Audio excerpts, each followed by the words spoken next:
Good morning, everyone. Welcome to all of our online viewers on this wonderful Sunday morning. And this morning we have a reading from Songs of the Soul by Paramahansa Yogananda.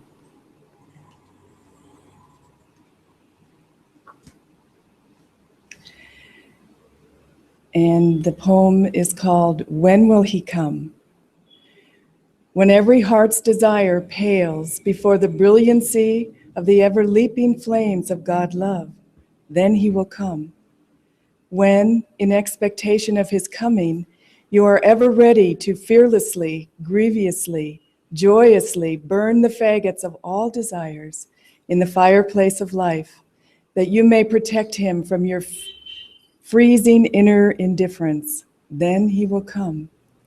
When no inclination or unfulfilled cravings can be sure of your stability toward them, when He shall be certain you will never leave the Guru, then He will come. No matter how you feel, helpless, forsaken, tortured by temptation, karma, or tests, if you ever keep hoping He will come, He will come. When your mind says piercingly, you can't have Him, you don't deserve Him, still, if your soul, disregarding all this, shall ever keep chanting within, He will come, He will come. When He shall be sure nothing else can claim you, then He will come. Even if you are the sinner of sinners, still, if you never stop calling Him deeply in the temple of unceasing love, then He will come. This morning we're going to listen to a talk of Swamiji's. It's called Unconditional Love of God for the Disciple. It's very, very beautiful. And so I'm going to take this over here.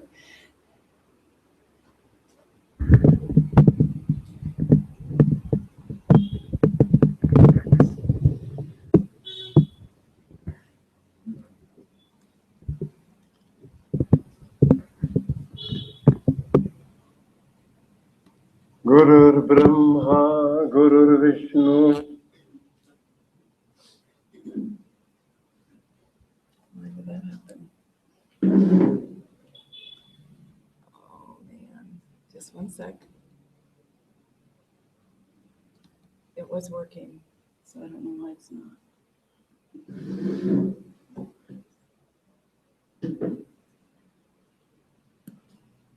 I think I just...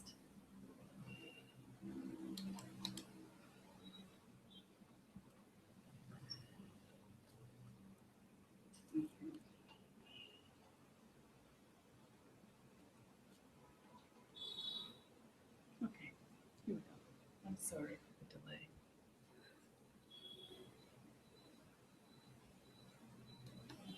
I bow to God and Guru in all of you. I would like to read from Conversations with Yogananda, a passage which doesn't put me in that good a light, but it's based on truth and it's important.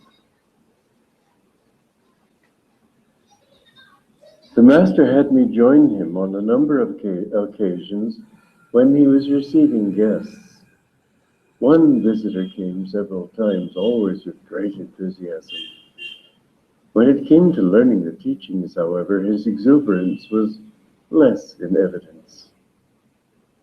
The Master asked me to instruct him in the techniques, but after this man had missed several appointments and hadn't even explained the reason for his absence, I decided that what he was interested in was more the glamour of being with the Master than absorbing the substance of the teachings.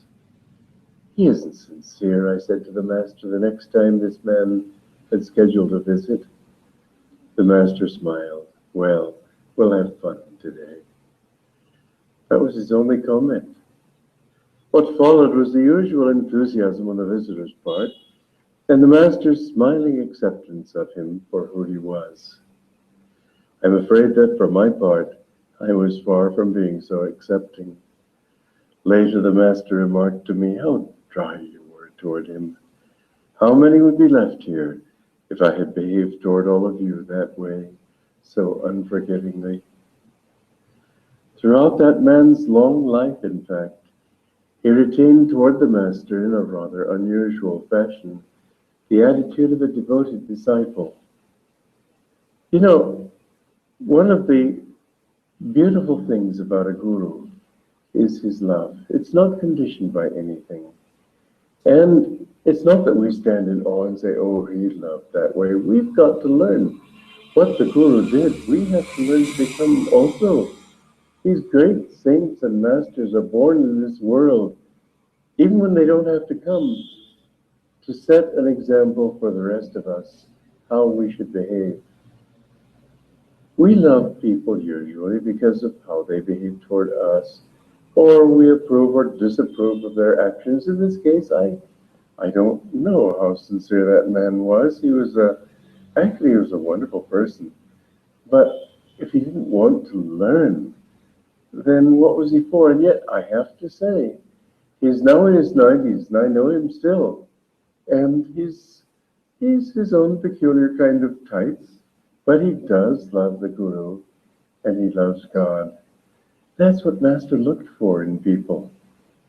There was one unbelievable case of a friend, a disciple who came to him who was very worldly in a way, but he had a very pure heart. He was worldly more in his attitudes and his habits and so on, but there was the simplicity of a child inside. That's what Master always saw. He didn't see the appearance, he didn't see the show.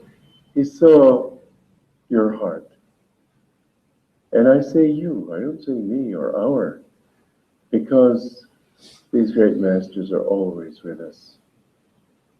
They don't sit up there in the Himalayas doing nothing. They're sending out emanations of consciousness, of blessing. And God is always in your heart. We should live in that thought, that God is there always, watching our thoughts. What Yogananda showed to us was a total impartiality, how we liked him, whether we liked him. I remember somebody writing him a very scathing letter one time in deep delusion. And Master's only comment was, you should do more writing. That was the best letter Satan ever wrote me. He had nothing but appreciation. He never thought of himself. He never saw himself in relation to others. He didn't give to others in proportion to how much they gave to him, except this much is true, that he gave them how much they could take. He knew what they were ready for. If they had showered the kind of love on everyone that he could shower on his close disciples, that wouldn't have been good for those people. It would have harmed their egos, but inside, he always loved. When I first met him, he made a promise to me that I still am trying to understand. He said, I give you my unconditional love. That means no matter what I do, you will always love me.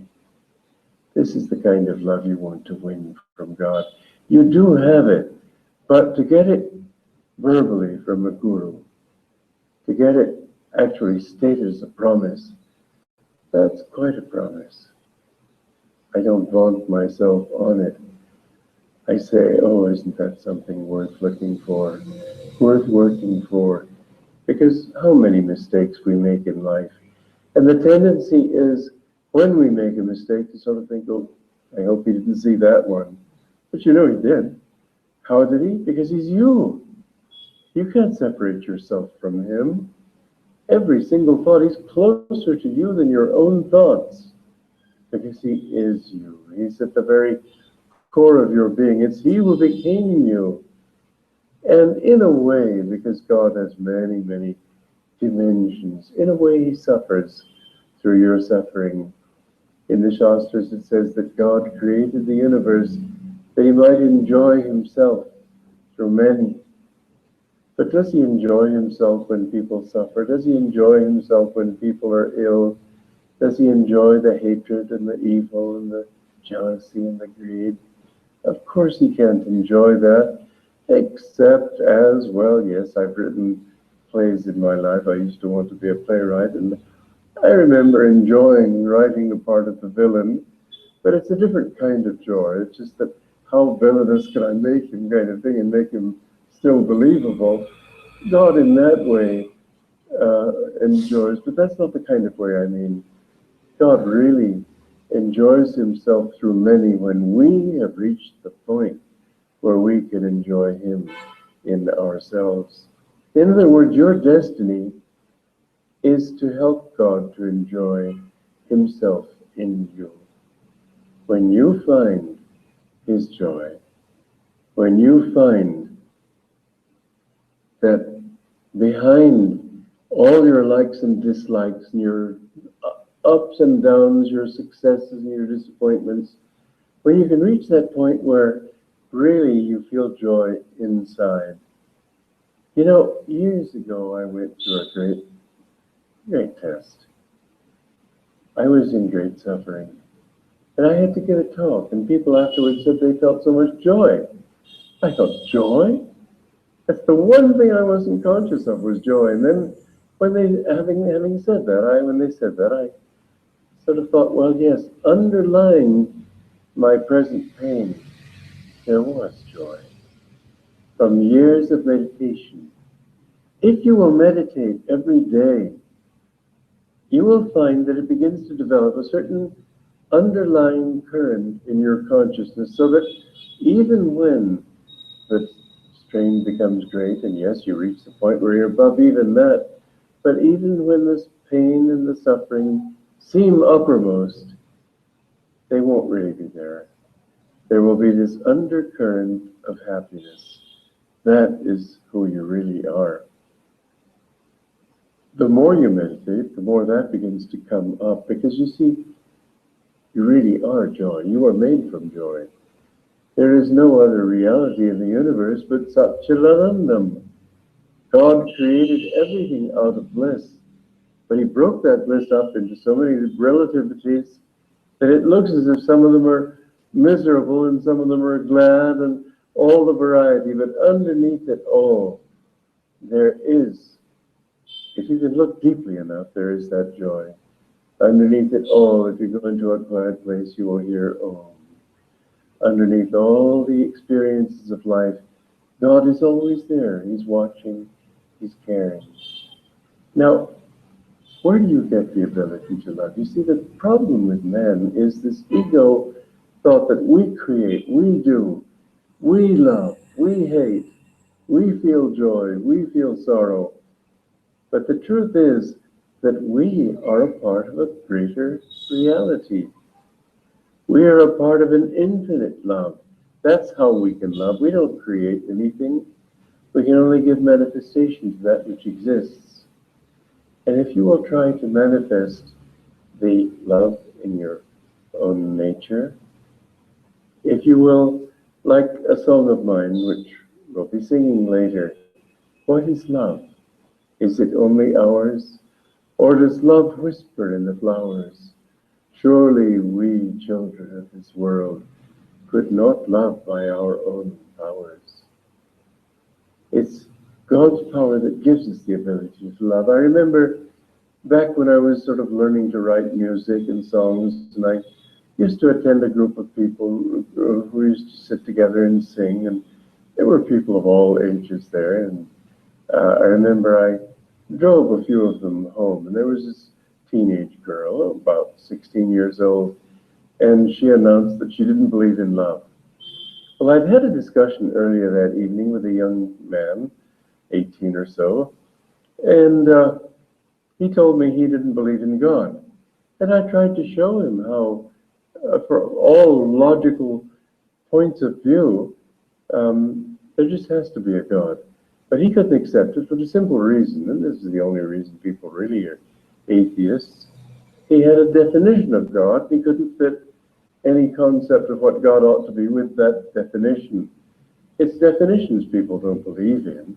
Otherwise, everybody knows he exists. That's already belief in God. Life is, existence is, God is. But anyway, I won't go into that right now. The point is that this girl, who I let her off at her home, Then this so-called self-styled atheist turned to me in amazement and said, "Can you believe in that, not believing in God?" I looked at him with a smile and I said, "And you call yourself an atheist? If you believe in love, you believe in God. If you believe in joy, you believe in God. The greatest proof of God's existence is that joy."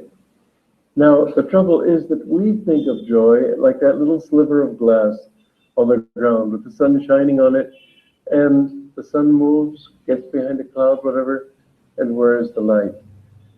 The joy that we see in this world is dependent upon things, it's dependent upon temporary circumstances. And we lose those circumstances, we think that we've lost our joy. No, we've just lost the circumstance. You have a beautiful little thing that you love, maybe a mug or something as simple as a cup, and it's broken. Oh, tears, terrible. It's only a thing, for God's sake. Why condition your happiness by anything? Why condition your happiness by the way people treat you? You can be happy anyway.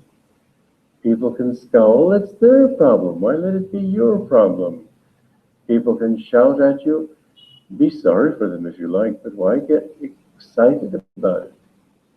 As I said yesterday, or in the last talk that we had, I think, that many people, if they were in heaven, it would be hell because there would be nobody to fight with anymore. Everybody being peaceful.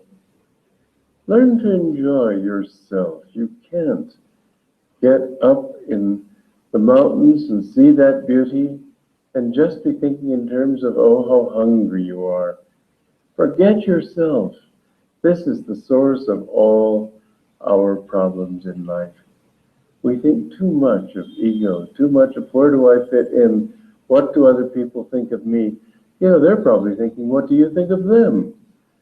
Everybody, this is the one sort of linking thing in the human race, that every ego is thinking of itself and what it wants and what it's getting and what other people are willing to give to it and how other people are treating it. This is what I learned years ago. If people don't love me, if they hate me, if they're angry with me, that doesn't mean I need to condition my reaction toward them. Why react? Instead of reacting, let me act. I choose to love. I choose to be happy. Because I find that then I have what I want to be. I can be. In the worst circumstances, I can still be happy. I know it. Keep God in your heart. Live more in Him. He's the solution to every human problem. Don't think of Him as unreal. Don't think of Him as a dream. He is your reality. Love unconditionally. Namaskar.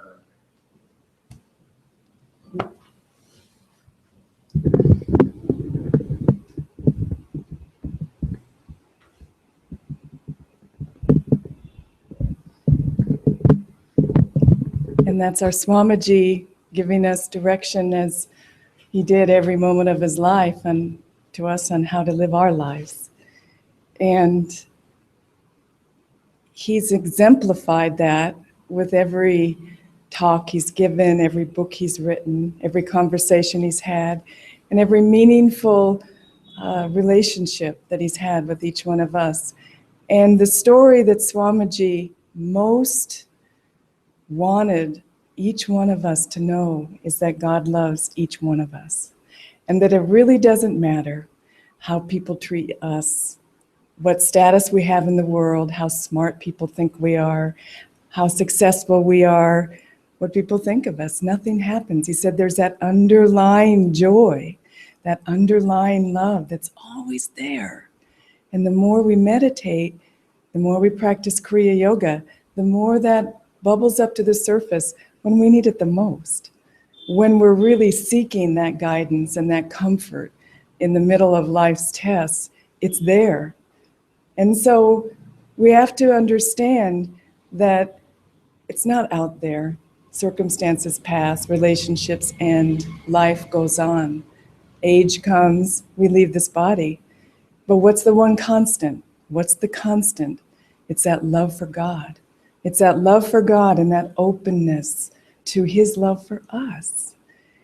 We are part of such a larger reality.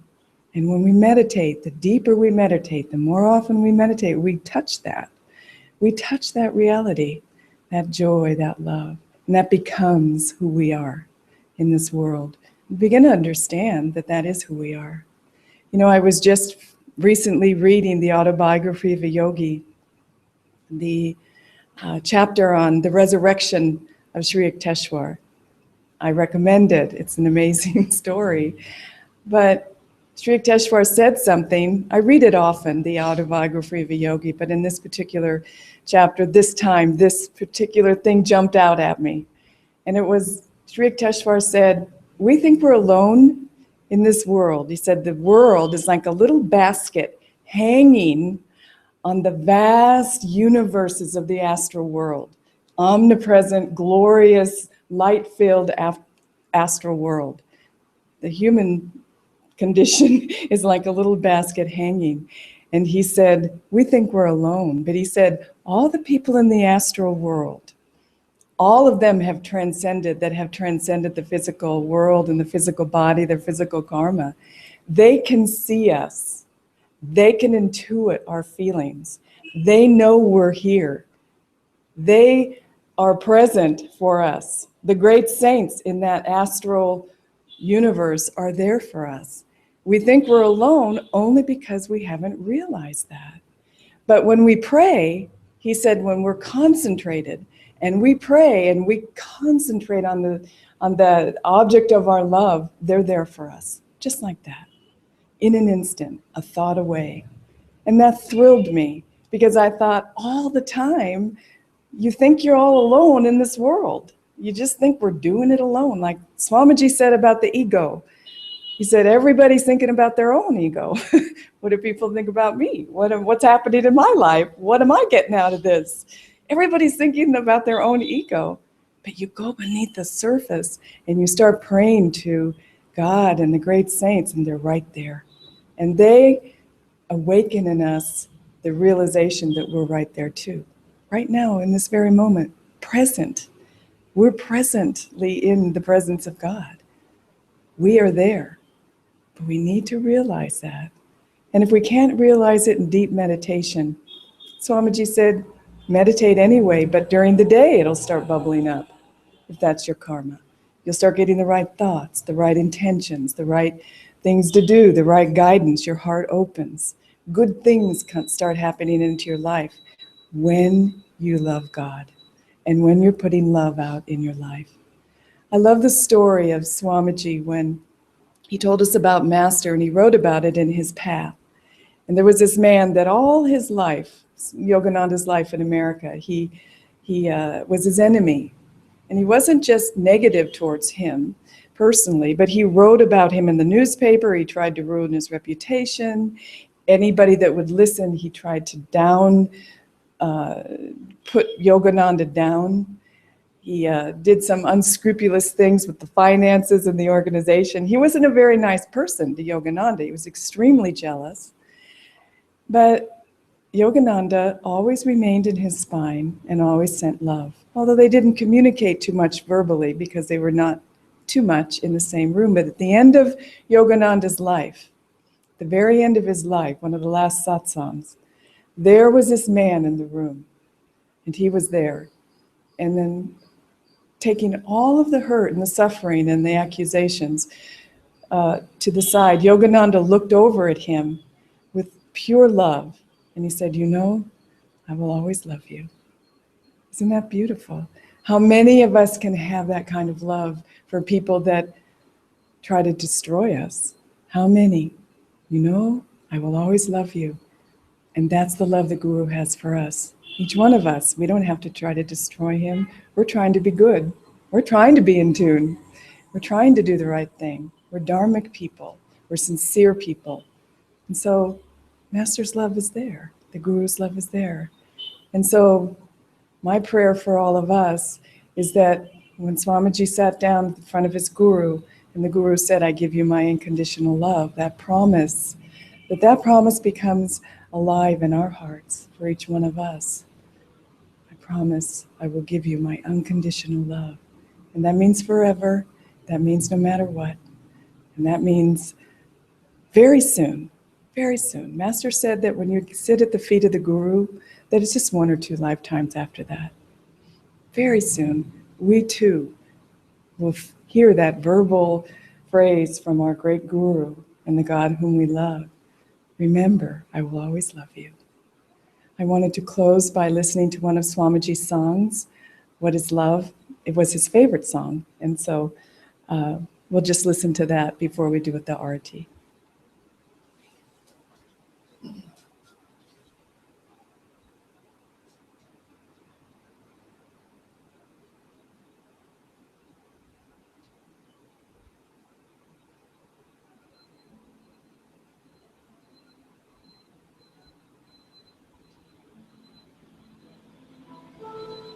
Love is all I know, sun rays on the snow of our winter love, in darkness without song.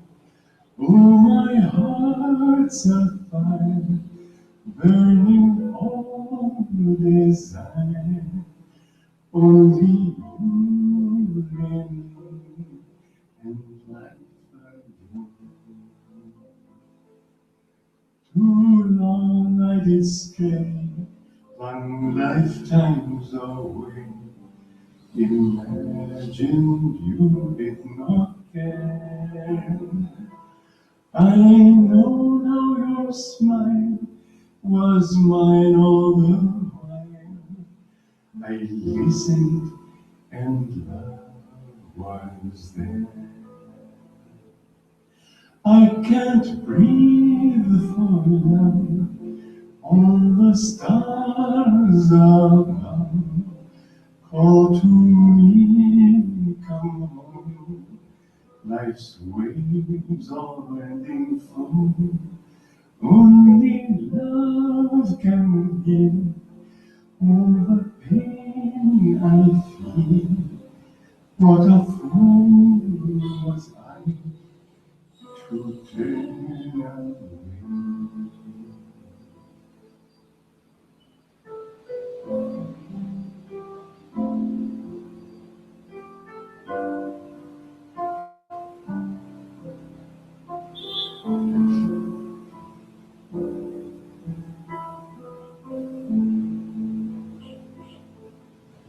Love is all I know, sun rays on the snow of a winter long, in darkness without song.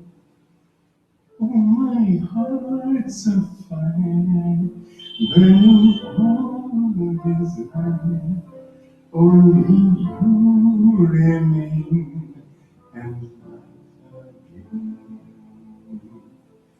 Too long I did stray, flung lifetimes away. Imagine you did not care. I know now your smile was mine all the while. I listened and love was there. I can't breathe for love. All the stars above call to me, come home. Life's waves all ending full. Only love can heal all the pain I feel. What a fool was I to turn away.